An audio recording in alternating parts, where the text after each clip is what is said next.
All right, so here's a room I never taught in the nationality room. This is the Greek room. Very cool. But I'm not sure which vlog this video should be on, actually. Because I have like a goofy one, and then I have my serious rhetoric one, so this will probably be on the goofy one. Could be both. It could be both, yeah. This is pretty cool, bro. Greek stuff on the chairs. Pretty dope. You got this Chinese room. Hanging the lines on the head. I feel like back in the day, this used to be a yin-yang table, but I don't know. Maybe I just imagined it. It has been a little while since I've been in these rooms, so. When was the last time I was in a nationality room? Probably like 2006. Not too long ago, just a couple of years ago. Swedish room. Very clearly, it just reminds me of my time in Sweden visiting. This looks exactly like everything I saw.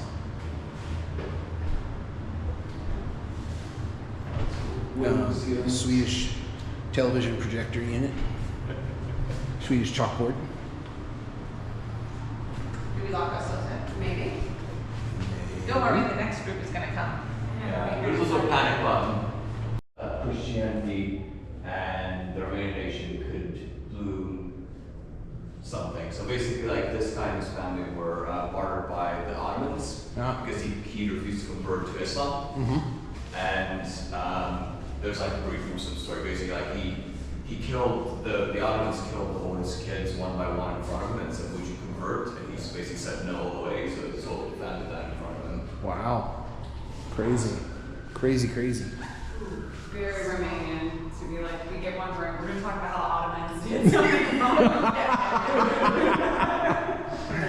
It's like, this is our chance. They're like, do you want to tell us about Romania? They're like, no, let's tell you about the Ottomans. Let's talk about how terrible the Ottomans were. And let's just say, This is how the Ottomans slaughtered our people. now in Romania, please. Thank you for all the detail. That was very comprehensive. Are you not going to do it in Romanian? Aici, otomanii ne-au omorât poporul. Very good. I bet this was all hand done too, this whole thing. Yeah, it does. Bit by bit. Oh yeah, it's all mosaic. Yep.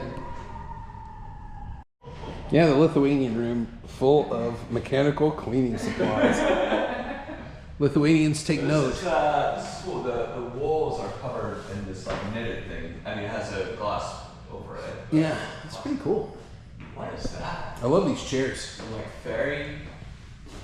This is Steve. This is from Steve's newest book. The Traditional textile walls. Add them to your house today. I'm sure that can't be expensive at all. This is the Irish room.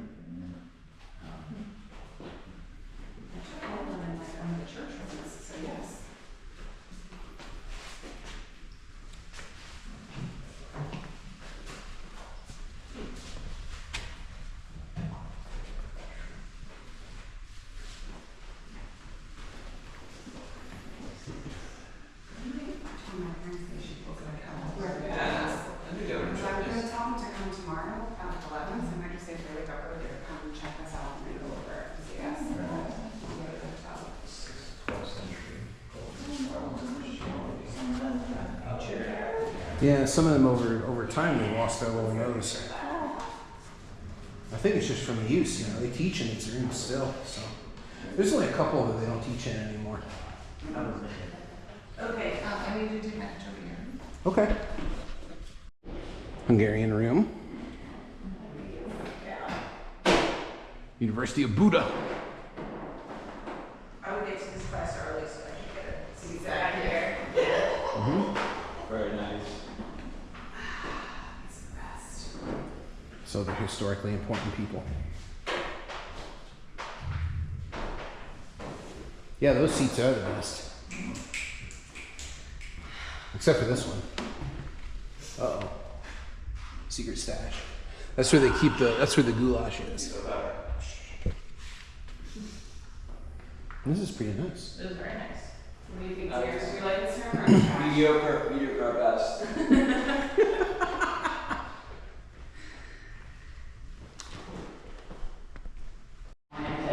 Mm-hmm. The German room. This is the German room. Like discipline. They Yep. used to be lined up in a row. I feel like. Yeah, and they would be very upset by that. I like this stage. This is kind of cool. What's that? The chalkboard's on this stage. Oh, so yeah, kind of yeah. like With 2 chairs there yeah. for the The grad assistants can take points off if you're sleeping. This is a great room. This is a good shot too. I really like this video here. Very good. German classroom. I never taught in here. I'll let you guys know which rooms I taught in if I can remember. There are only a couple of them, but one of them I got many times over.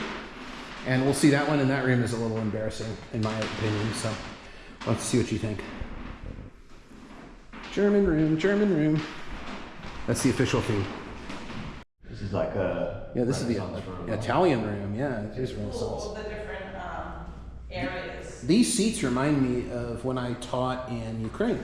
Because like keys. This is kind of in Ukraine and Kyiv. I taught for about a month or two at Shevchenko University. Well, about a month. Shevchenko University in Kyiv, and this is the way the seats were, a little bit more narrow.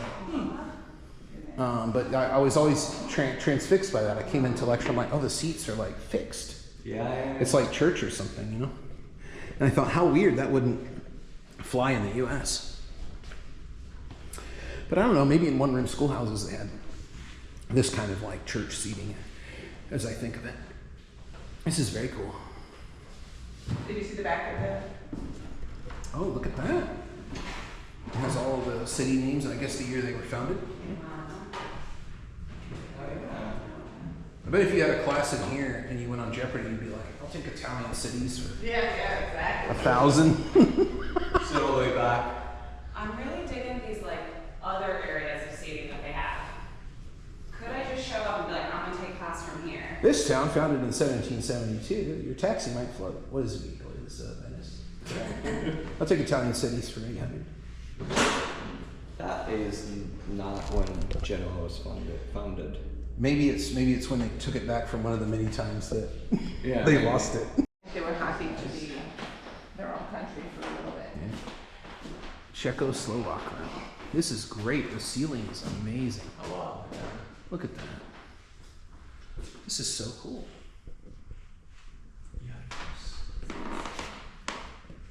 The Triforce.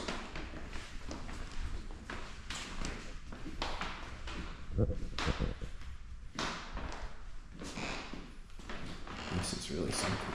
I like these chairs with little hearts in them. Yeah. It's like show the love, everybody. I like the little creatures at the bottom of these trees. Yeah. I feel like something's missing. This looks like something on sale in the Harry Potter store, Universal. Awesome. Want a hedgehog maybe?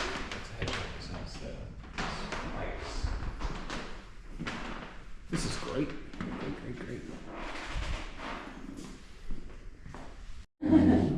It's a hazard of being in Damascus. school. It's very good.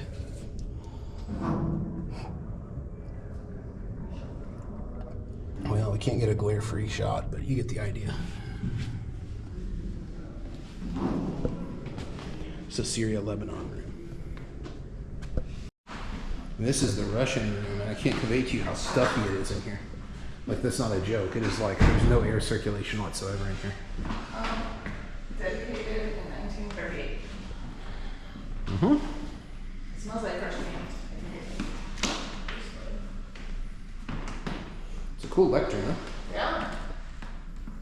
Is it a lectern? There's like, somebody told me there are rules about these things, like a podium is not a lectern.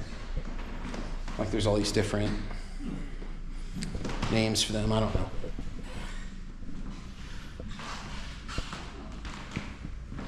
Oh, they have one of those dolls that go into smaller and smaller. They do. The nesting dolls. Yeah. It's a nesting doll of all the chancellors of Pittsburgh. No, I'm just kidding. Not as impressive as I was expecting for the Russian room. A little bit more on the plain side. Oh. Medvedev met with Russian students in this room in 2009. A lot of the wood was carved by a Ukrainian. They did a Russian Q&A. Amazing. Well, you figure 1938, Russia was not Russia, it was the Soviet Union. The origin of each detail used in the room. So maybe the government didn't have anything to do with that. Yeah, probably not. Just Russian expats. Yep. Makes sense to me for the time period. What is 1938? Is this right? Yes, 1938. Amazing, amazing. But President Medvedev, I hope I'm saying his name right, met with the Russian literature students in this room and talked to them. Pretty wild. Oh, I like this one a lot. This is the Norwegian room, and it's like a lot less stuffy in here. Again, not a joke. I just think it's funny the Russian room was so stuffy, and this is Yeah. much like more comfortable in here.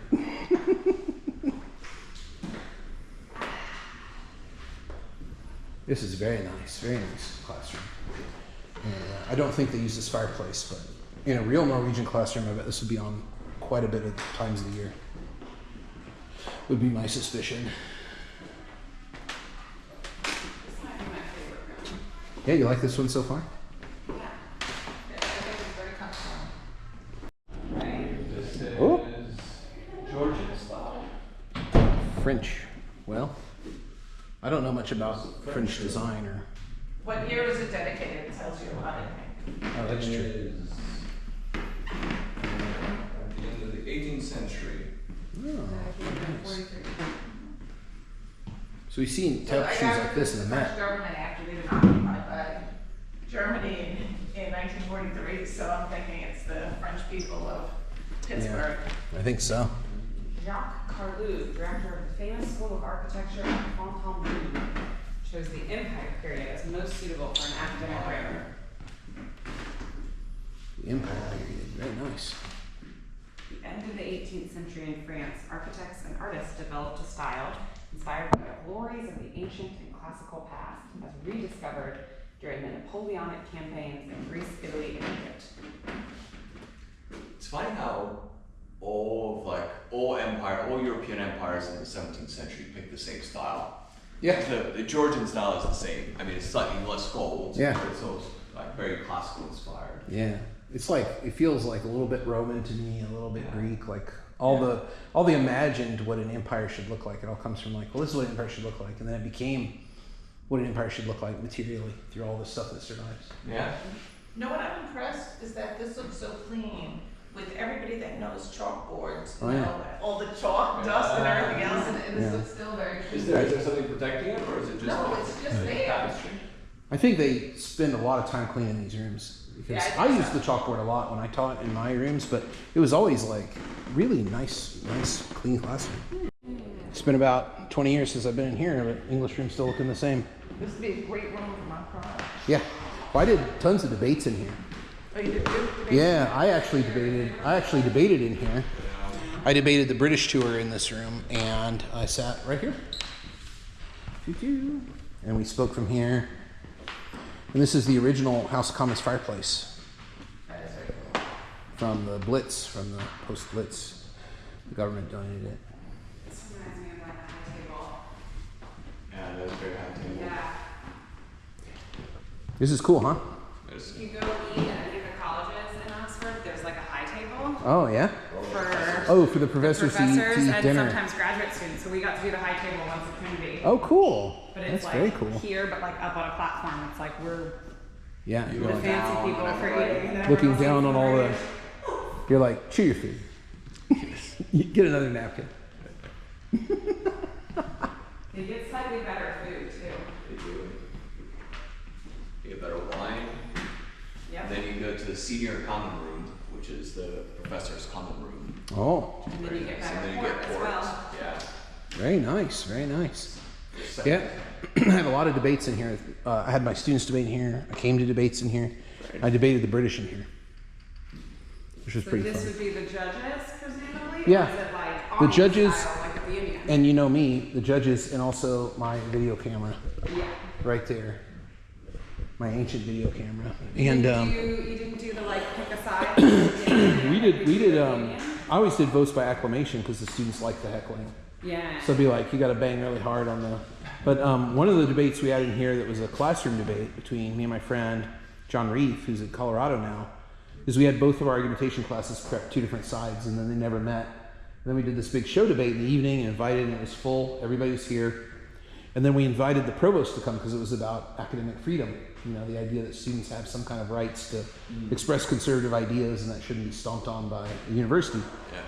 And we asked the provost's office, like, well, we can't really say anything about it. It was like, it would be great to have some expert commentary about the debate so the students could learn something about it because we've been researching it. And then the provost himself came to this, and he got into the knocking and taking notes and everything. And then he really, really told all the students a lot of things about what they had researched and how he had been directly involved in the academic freedom debate, and that Pitt had been sued for academic freedom by David Horowitz's organization. You know, the guy who does the most dangerous professors in America list every year, the 100 most dangerous Marxist. You know, like what's the Jordan Peterson phrase? The postmodern Marxist culture. You know, the evil people. Okay. And he was like, yeah, we were sued by Horowitz, and then we went to court and embarrassed them, and we were like, we do everything you want us to do already. And, Goblin was also rescued from the House of Commons. oh, is it? Is it? I didn't know that. In the fireplace. That's very cool. Yeah, so the provost spoke in here, and then the students were like, wow, we didn't know our university had been on the front lines of the academic freedom culture wars of the conservative stuff. So it was a really great night. It was a great night for all of them. And for me, too. I thought it was a really fun night. Oh, was that Ataturk? Probably. Oh, they had a little fluid problem in here, I think.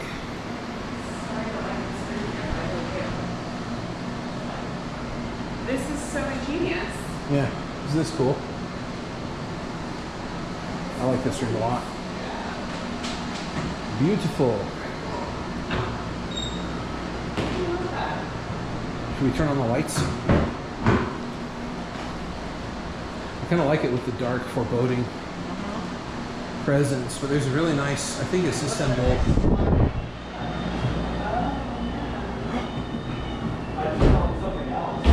You turn on the narrative. Some of the rooms have a little narrative and music.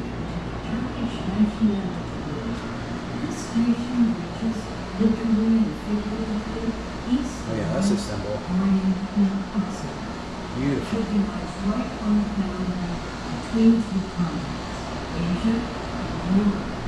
It emerged from ashes of the Ottoman Empire that governed Anatolia, the Arabian Peninsula, North Africa, the Balkans, the Caucasus, and Crimea for hundreds of years. As he ascended This is the Israeli room. resounded through the University of Pittsburgh's Commons Room on November 1st, 1987, the dedication date of the Israel Heritage Classroom. You have entered the room through a doorway which bears a mezuzah containing a prayer parchment. Carved in Hebrew on the entrance door are the Ten Commandments, symbol of God's precepts for a righteous life, which are as valid today as they were 3,000 years ago. The Israel Heritage Room represents a 1st to 2nd century dwelling or house of assembly in ancient Israel.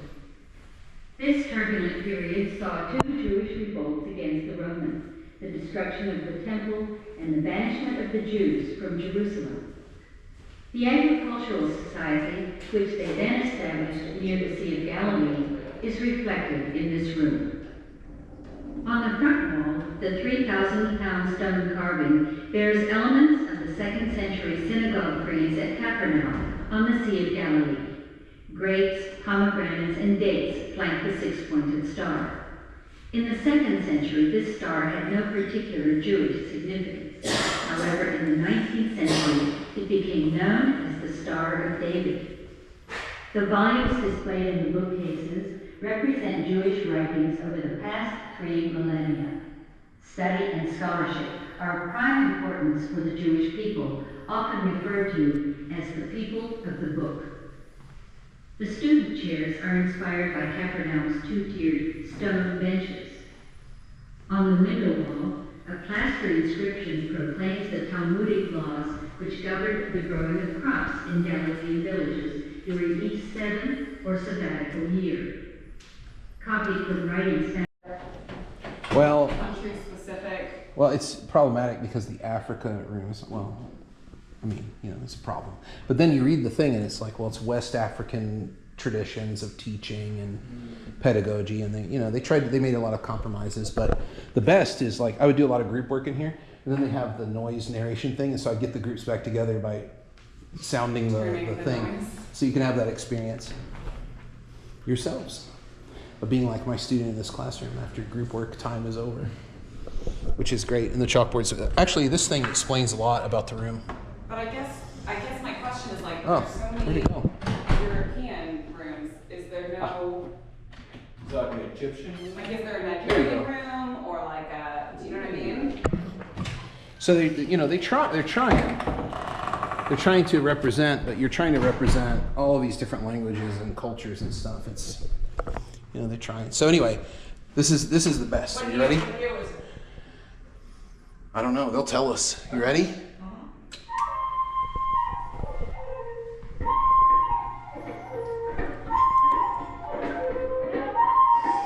This means it's time to, your group work time is over. Because of course they wouldn't listen to me. They wouldn't listen to me, but they would all be like, okay, I'm gonna go back to it. The music of Africa flows across the cultural achievements of the entire continent in this room. Throughout Africa, courtyards are the center of family life. Learning and traditions are perpetuated there. This room is based on an Asante temple courtyard of the 18th century, a dramatic architecture springing from the creative minds of a rich and powerful civilization located in what is now Ghana in West Africa. With earthen floors, polished red clay benches, white plaster walls, and natural grasses, the Asante created a harmonious living and ritual environment. All right, they put a picture of future me on the wall here in the India room. That's what I'm gonna look like in a few short years of teaching at St. John's. That's what that place has done to me. This is the India room. Pretty awesome. Really like this room a lot.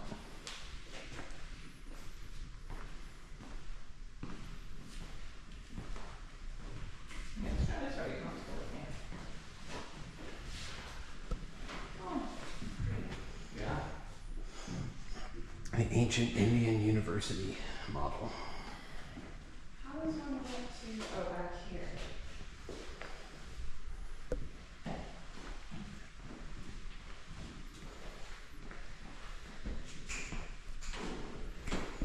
Prospective students were stopped at the gate and subjected to a rigorous oral entrance examination by the gatekeeper. It is recorded that the failed rate for admissions was 80%.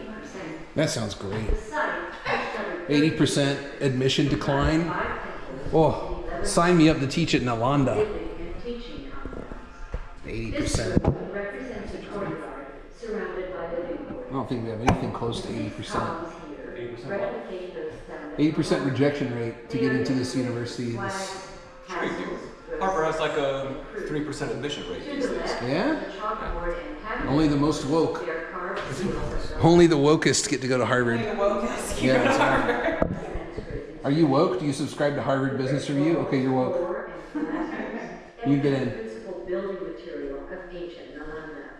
What's The Oxford's paved roads acceptance which rate? you see here were custom made It's a little bit to higher. capture It's the 10 or subtle 15%. hues and textures Yeah. of the 7th It's still pretty century stringent. originals.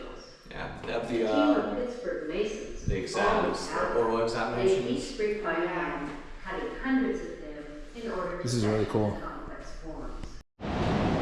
You're in the Swiss room. It's a heater. It's cool I sunrise. have them in Romania because they're ceramic, so you can have like a fire in there and heats up the whole room. Oh, it's a heater. Yeah. Oh, very cool. They're very effective and super. And what about this device? That's super modern.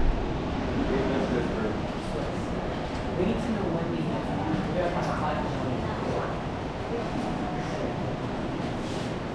No, I mean, sure not. So who's coming to study here? We don't know yet.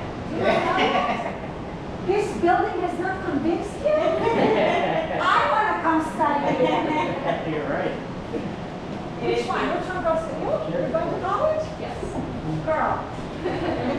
This is beautiful. Yeah, isn't it? Imagine having that in my house. I love the ceramic heater we just learned. What it was. Let's get the view from this podium.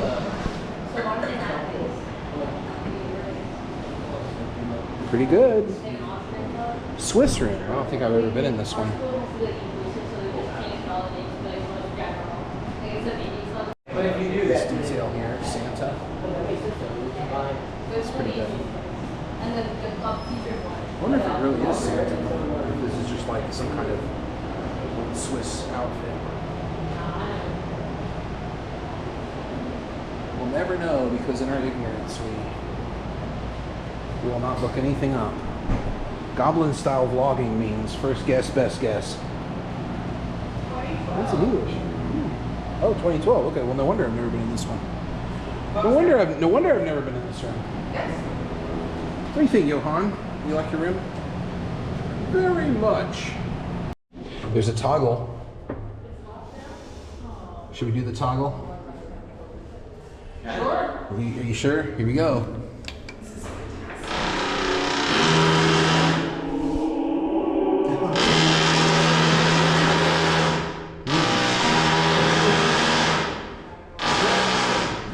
Oh, that might actually be. That might not be me. That might be the construction. I thought it was me. Oh, okay. Yikes. It's the Armenian room. This looks like it should be like holding. Okay, maybe we can hear it now. I don't know. I'm scared to try it again. I've been traumatized. I was traumatized by the toggle. I'm scared to hit it again. Okay. Oh, this is good. Are you teaching again? Yes. What we all need to learn today is how to take care of our curly hair. Good job. Thank you so much. Oh, you know that grandmother house smell? The Japanese room is the grandma house smell. What do you think about the Japanese room? You been here before? You been here long? Probably a really long time. Very cool. 1999. This is a beautiful, beautiful room. With no Pokemon. I do feel like, since I've been to Japan and lectured there many times, it feels a little inappropriate to wear your shoes in here. Because the classroom is a sacred place. The first thing you see in a Japanese school is the shoe cubby. And you take your shoes off first thing when you arrive at school and you walk around in your socks, or you can wear slides or house shoes. But every Japanese lecture I've given has been in my socks. Because you can't wear shoes in the school. I'm for shoes not being for indoors. I think Tim emulated you on that one because when we were in our Paris campus, he would come to school in socks only. Oh, really? In Yeah. Paris? Yeah. Well, when in Rome, you know. I don't think they loved it in Paris, but he did do it. He told me some very funny stories of his time in Paris, which I will not repeat here on the vlog, even though it is Goblin style vlogging. So this channel is called Goblin Vlogger Steve, and I'm the last practitioner of the ancient and noble art of vlogging in the Goblin style. It's kind of a dead art. I'm one of the last practitioners of it. So Goblin style vlogging says no personal stories without permission. But this is really cool. I like the Japanese room. This doesn't look like any Japanese classroom I've ever been in. But What's the inspiration? Rural Minka, dating from the 50s. this toggle works. They originated in agricultural areas surrounding Nara, Kyoto, and Osaka, where farmers built their homes with natural materials readily available in the fields, Oh, it's just such the as TV. wood, stone, Just the TV. bamboo, grasses, and earth or mud. In this room, the earth-like floor near the chalkboard, bay window, and entrance suggests the doma, or lower work area, with its earthen floor. In rural Minka, this area held a cooking hearth, often with 3 or more clay pits in the floor. Rope, farm implements, French room pretty Wow. early. Yeah. Austria. Well, you know, 18th century was Franz Joseph's cousin was Marie Antoinette, right? Something like that. They're all like related through marriage or otherwise, Yeah. right? Yeah. And this was 1996. Okay. Transylvanian. Yeah. This is very cool. Austria room. In case I didn't say Austria Well, room. they're part of the Habsburg Empire. They took over Hungary as well, and Hungary owns Banat, it's also a Romanian province. So this is like the Habsburg room, really. Yeah. Totally. And Napoleon married an Austrian the daughter of the Austrian king, yeah, to try to solidify a peace because they were always fighting. This is the blackboard that's behind here, which we just discovered. Pretty cool. They just took it over and left. Look at that chalkboard. Very good. Oh, hey guys.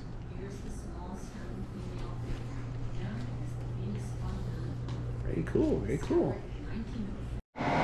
The last of the nationality rooms, the Philippine room. Well, it's not the last. It's the last one we're going to on this tour. This is great.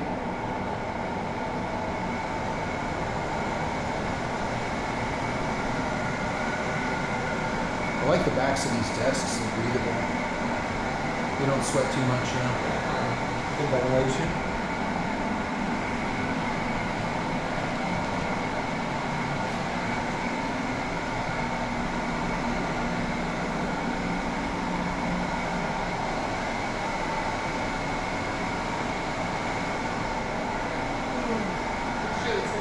Eastern Western mix. Yeah, right. True, considering they were colonizing so long. It's true, yeah. All right, we're leaving. Goodbye, University of Pittsburgh. I would say for the last time, but I've said that on many of these vlogs, and here I am again. So, I don't know. Maybe I'll be back at Pitt again some other time and make another vlog of the campus. But anyway, more Pittsburgh stuff to come.